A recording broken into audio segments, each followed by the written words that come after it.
warahmatullahi wabarakatuh. Hello everyone. How's everyone's feeling today? I hope you are all very well. My name is Putri Widiyansari and I am as the first speaker from group 2.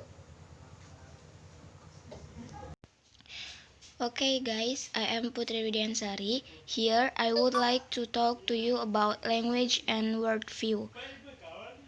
Before that, let me tell you a little bit topic about the background. Psycholinguistics, meaning language psychology, is the study of the psychological and neurological factors that help people to learn, use, understand, and produce language. Modern research uses biology mostly due to a lack of coherent evidence about how human brain functions. Neuroscience, the scientific study of how information concerning faculties such as perception, language, reasoning, and emotion is represented and transformed in a human or other animal nervous system or machinery. Linguistics and information theory, a branch of applied mathematics and electrical engineering involving the quantification of information.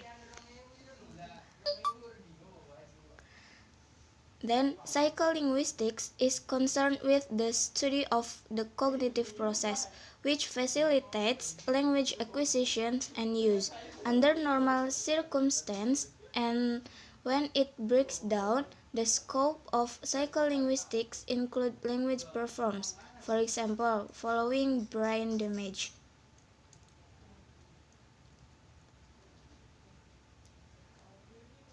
There are several subdivisions in psycholinguistics which are based on the components which make up the language. The first is related linguistic areas.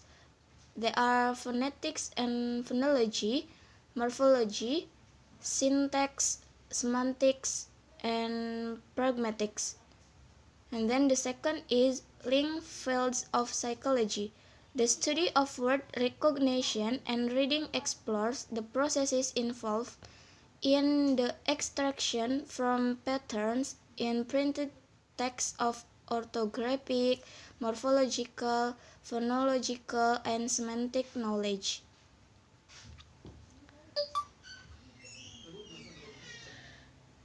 Okay, let's move to the main topic.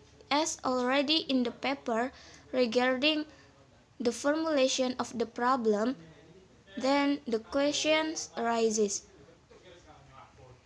What is language and worldview? So, let's talk about this. Language is seen as a unique semiotic tool that is accessible to just humans. How did this unique tool get people in an effort to trace its original? One line of thought, backed by some reason. Empirical research suggests that language originates from distinguished preserved comprehensive social relation and interaction. Vygotsky, 1962, voiced the significant ties about language, and now how about language? He contended the cognitive while creation originally proceeded independently of the language creation, but later both technologies become tied up at about age of 2 years, in which language acquisition serves as a scaffold to the cognitive evaluation. According to Eleanor Roach, 1974 experiments on the Dani tribe showed that there was still distinguishable perception of color despite the lack of color labels.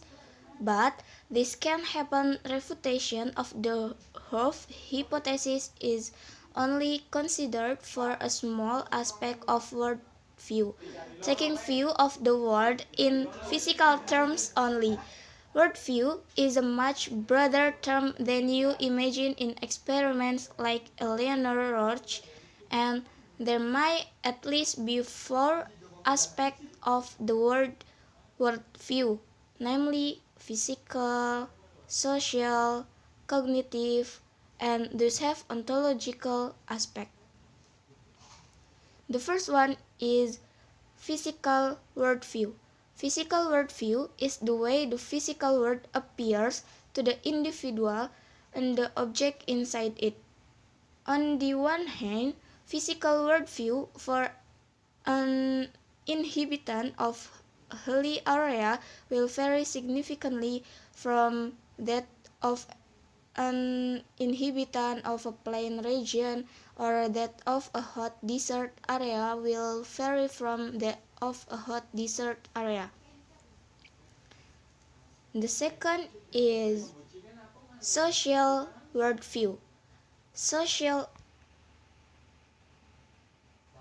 worldview is the amount of the common information or awareness of social activities, traditions, structures, laws, customs, the norms, criteria according to which the activities are considered natural, acceptable, appropriate, true, and etc. The third is cognitive worldviews. Cognitive worldviews is one processes dealing with his or her conception of the world's operative nature of cause and worldly affairs.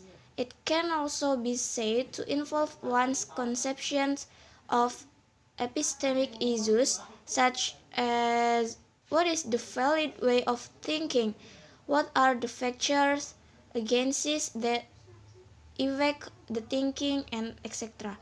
And then the last is ontological worldview.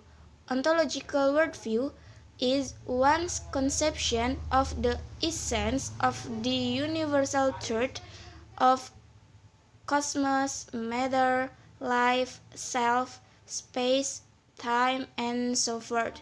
And it is generally retained tacitly or implicitly by the laity. Okay, that's all for me. Sorry about my mistakes. Thank you.